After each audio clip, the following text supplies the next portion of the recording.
सैलाब कब आता है या फ्लड कब आता है? दोस्तों ये मैं आपको मैथमेटिक्स से समझाता हूँ। दोस्तों देखो, जो रेन होती है यानी कि बारिश होती है, वो बेसिकली मिलीमीटर्स में होती है, जिसको आप लोग आम जुबान में एमएम भी लिखते हैं। ठीक है, बहुत से लोग कहते हैं कि ये मिली लीटर्स में होती है, जो कि कहना बिल्कुल एमएल में, ये कहना बिल्कुल क्या है, गलत है। बारिश हमेशा मिलीमीटर में होती है, ना कि मिली लीटर में होती है। ये कहना बिल्कुल क्या है, गलत है।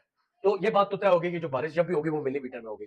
अब मैं आपको बताता हूँ कि बारिश नापी कैसे जाती है। अगर मिसाल के तौर पे 10 मिलीमीटर बारिश हुई है, तो इसका मतलब है कि आप एक ऐसा ग्राउंड लें जो 1 मीटर यूं है, 1 मीटर यूं है, 1 मीटर यूं है और 1 मीटर यूं है।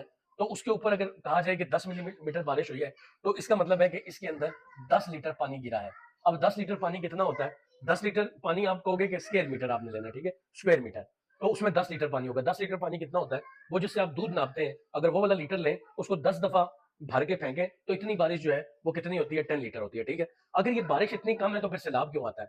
दोस्तों देखो, ये तो वो बारिश हो गई जो आसमान से जमीन में गिरती है मिलीमीटर में। फिर ना इससे देखते हैं कि अब बारिश होते होते जैसे 5 घंटे लगातार बारिश गिरी है, तो फिर उसके बाद देखते हैं कि इस बारिश की हाइट कितनी थी। हमेशा जो बारिश की हाइट है ना, ठीक है, वो हमेशा देखी जाती है मीटर्स में। हमेशा किसमें देखी जाती है? मीटर्स में। तो देखते हैं कि पानी का लेवल जमीन से कितना ऊपर आता जा रहा है। जितना ऊपर आता जाएगा वो बताते हैं कि इतने मीटर जो है ना, वो क्या हो रहा है, पानी का लेवल आ रहा है। बारिश का बताते हैं कि इतने मिलीमीटर हुई है, और पानी का बताते हैं कि अब जमीन पे इतने मीटर पानी खड़ा हो गया। ठीक है, ये पानी का लेवल होता है, भले वो डैम में हो, कहीं पे भी हो, वो पानी के लेवल को हमेशा किसमें देखेंगे? मीटर में। अच्छा, उसके बाद होता है फ्लड। दोस्तों फ्लड जो होता है ना, वो बेसिकली होता है आपके पास अगर 200 प्लस मिलीमीटर बारिश हो, अगर 200 प्लस मिलीमीटर बारिश हो, तो इसका मतलब है कि अब सैलाब आ जाएगा। ठीक है, अगर इतनी बारिश हो तो। अगर 10 से 50 मिलीमीटर हो तो सैलाब नहीं आएगा। ठीक है, वो पानी विद द फ्लो निकलता जाता है। अब होता क्या है कि जब बारिश होती है तो पानी जो है मूव करके रिवर्स में चला जाता है, या जो है कैनाल्स में जहां पे भी जाता है, जो निचली जगह होती है वो सारा उधर मूव कर जाता है। ठीक है, फिर उस पानी का क्या करते हैं? उस पानी को आगे मूव करने के लिए लाजमी बात है ये डैम होगा। तो जब ये डैम भर जाएगा, तो इस पानी को आगे निकालने के लिए, जैसे इंडिया करता है कि जब उनके डैम भर जाते हैं, तो फिर वो क्या करता है, यहाँ से दरवाजे खोल देता है। तो जब वो दरवाजे खोलता है, तो इसको हम लोग बोलते हैं कि डिस्चार्ज है। तो ये जो डिस्चार्ज होता है, ये हमेशा क्यूसिक में होता है। ये हमेशा किस में होता है? क्यूसिक में।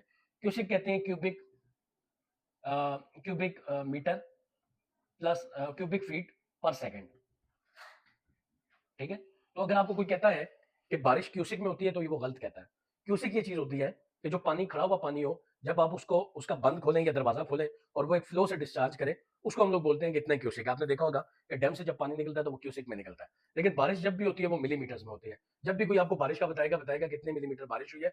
फिर अगर पानी कितना खड़ा होगा तो वो बताएगा इतने मीटर पानी खड़ा हो गया। ठीक है, या अगर कोई डैम में बताएगा तो बताएगा इतने मीटर पानी की हाइट जो है वो राइज कर गई है।